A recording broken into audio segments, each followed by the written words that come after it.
Bacaan pertama, pembacaan dari kitab Yesaya. Dengarkanlah aku, hai pulau-pulau, perhatikanlah, hai bangsa-bangsa yang jauh. Tuhan telah memanggil aku sejak dari kandungan, telah menyebut namaku sejak dari perut ibuku. Ia telah membuat mulutku sebagai pedang yang tajam dan membuat aku berlindung dalam naungan tangannya.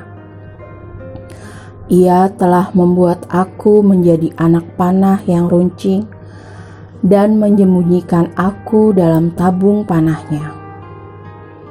Ia berfirman kepadaku, "Engkau adalah hambaku Israel, dan olehmu aku akan menyatakan keagunganku."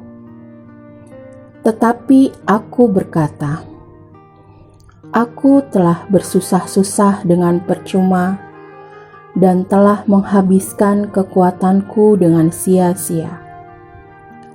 Namun, hakku terjamin pada Tuhan dan upahku pada Allahku. Tuhan telah membentuk aku sejak dari kandungan untuk menjadi hambanya, untuk mengembalikan Yakub kepadanya, dan supaya Israel dikumpulkan kepadanya. Maka aku dipermuliakan di mata Tuhan, dan Allah yang menjadi kekuatanku sekarang berfirman, terlalu sedikit bagimu kalau hanya menjadi hambaku, untuk menegakkan suku-suku Yakub dan untuk mengembalikan orang-orang Israel yang masih terpelihara. Maka aku akan membuat engkau menjadi terang bagi bangsa-bangsa, supaya keselamatan yang daripadaku sampai ke ujung bumi." Demikianlah sabda Tuhan.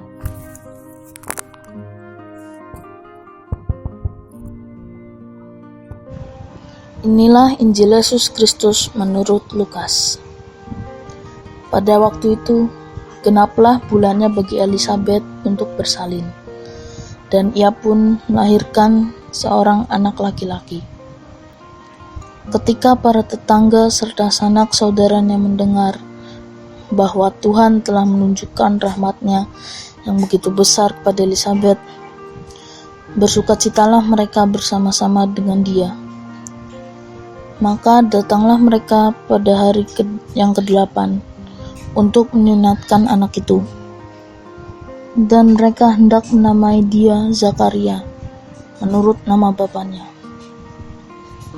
Tetapi Elisabet, ibunya, berkata, "Jangan, ia harus dinamai Yohanes." Kata mereka kepadanya, "Tidak ada di antara sanak saudaramu yang bernama demikian." Lalu mereka memberi isyarat kepada Zakaria untuk bertanya, nama apa yang hendak ia berikan kepada anak itu. Zakaria meminta batu tulis lalu menuliskan kata-kata ini, "Namanya adalah Yohanes." Dan mereka pun heran semuanya. Seketika itu juga terbukalah mulut Zakaria dan terlepaslah lidahnya. Lalu ia berkata-kata dan memuji Allah. Maka ketakutanlah semua orang yang tinggal di sekitarnya. Dan segala peristiwa itu menjadi buah tutur di seluruh pegunungan Yudea. Semua yang mendengarnya merenungkannya dan berkata, "Menjadi apakah anak ini nanti? Sebab tangan Tuhan menyertai dia." Anak itu bertambah besar dan makin kuat rohnya. Ia kemudian tinggal di padang gurun sampai tiba harinya ia harus menampakkan diri kepada Israel. Demikianlah Injil Tuhan. Renungan diambil dari Ziarah Batin. Kelahiran seorang bayi dalam sebuah rumah tangga adalah rahmat besar. Tuhan telah menunjukkan rahmat-Nya yang begitu besar kepada keluarga Zakaria maka layaklah mereka bersukacita. Namun, rahmat yang besar itu sering juga menjadi tanda tanya bagi yang melihat dan merenungkannya. Menjadi apakah anak ini nanti?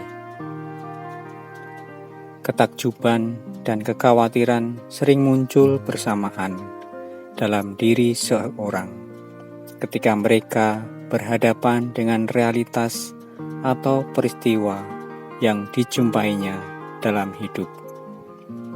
Namun mereka tidak boleh lupa akan tangan Tuhan yang senantiasa menyertai. Kenyataan itu dapat kita pelajari dari kisah hidup keluarga Zakaria atas kelahiran Yohanes Pembaptis. Tuhan bisa berbuat dalam hidup yang sepertinya tanpa harapan pasti. Namun, Tuhan adalah baik dan pemurah. Lumen Gentium, konstitusi dogmatis tentang gereja, mengungkapkan gereja adalah umat Allah yang berada di dunia dalam peziarahan yang semestinya menjadi sarana dan tanda persatuan. Jadi terang bagi bangsa-bangsa.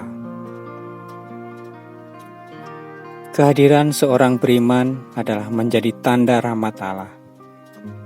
Yesus oleh Paulus dalam khotbahnya di Antiokhia diwartakan sebagai juru selamat yang telah dipersiapkan sejak semula dengan berbagai cara oleh Allah dalam sejarah keselamatan Israel. Apakah kita mau dan berani menjadi tanda kehadiran Allah di tengah keluarga, sekolah, tempat kerja, dan lingkungan masyarakat?